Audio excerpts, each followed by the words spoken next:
We're going to solve Project Euler problem 28 in Haskell. Now, in this problem, we are given a spiral of natural numbers, and we need to find the sum of the values on the diagonals. So in this case, in this 5x5 spiral, starting from 1 with the values going in clockwise direction, then we can see that the sum of the values in the diagonals is 101. We need to do this for a spiral with 1001 by 1001 fields.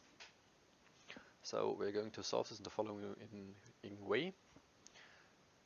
Let's first take a closer look at the spiral itself.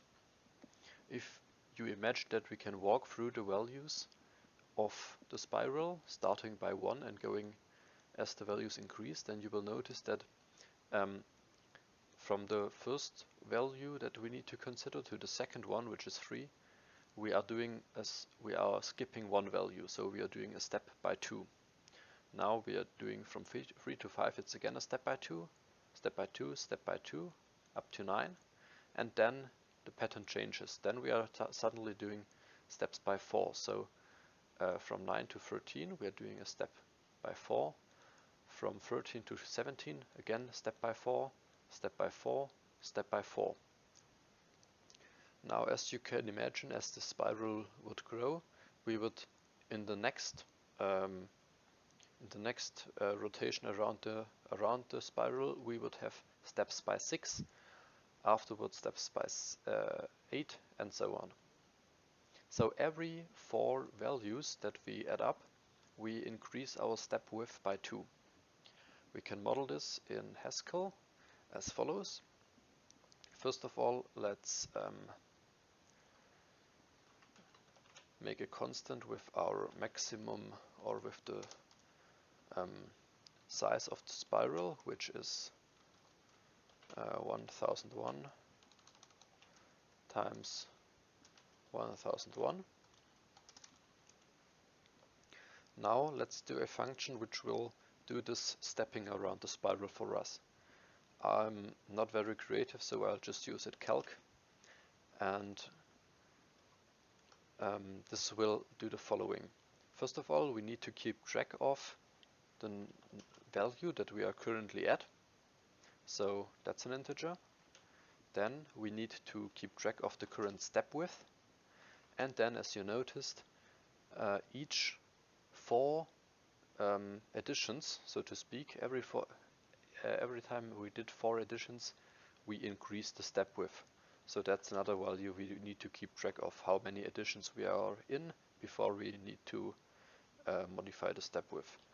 And the result of the calculation will be an int, of course.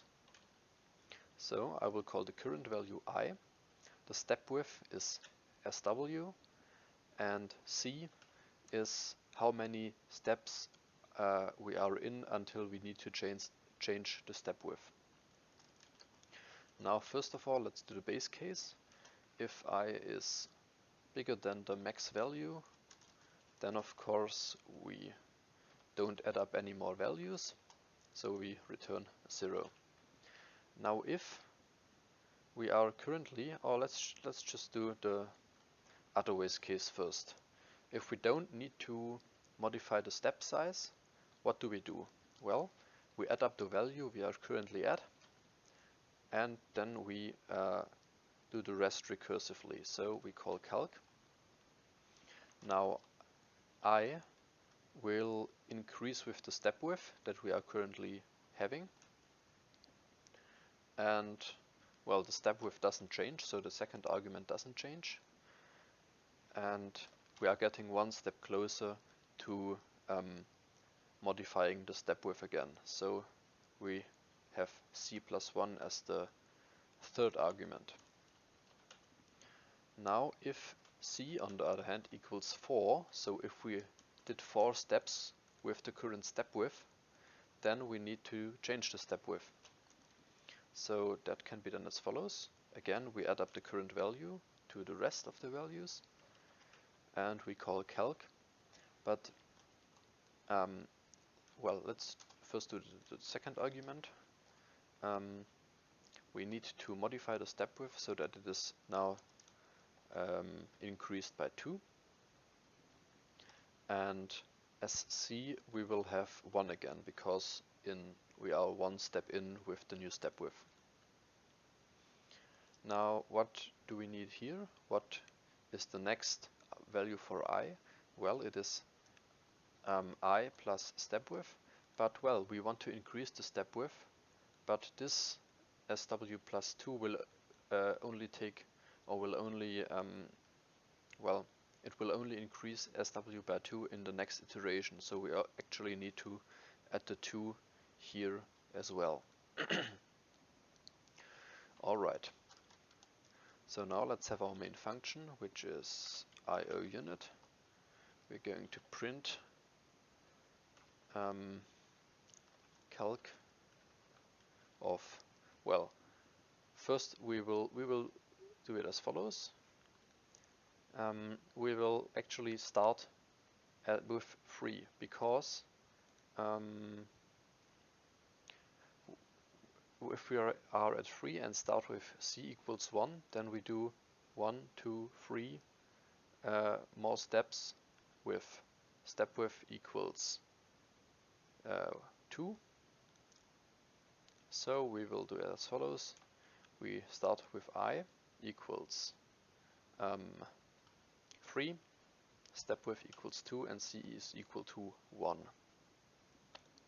Now of course, if we do it like that, we don't actually include the first value we need to add up, which is 1, so we'll do that right here. Alright, let's go ahead and compile this.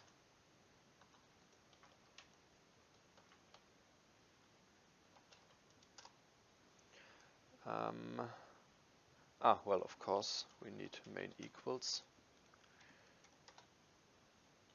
and run it with time.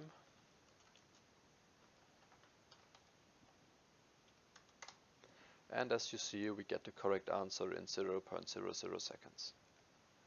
Thanks for watching.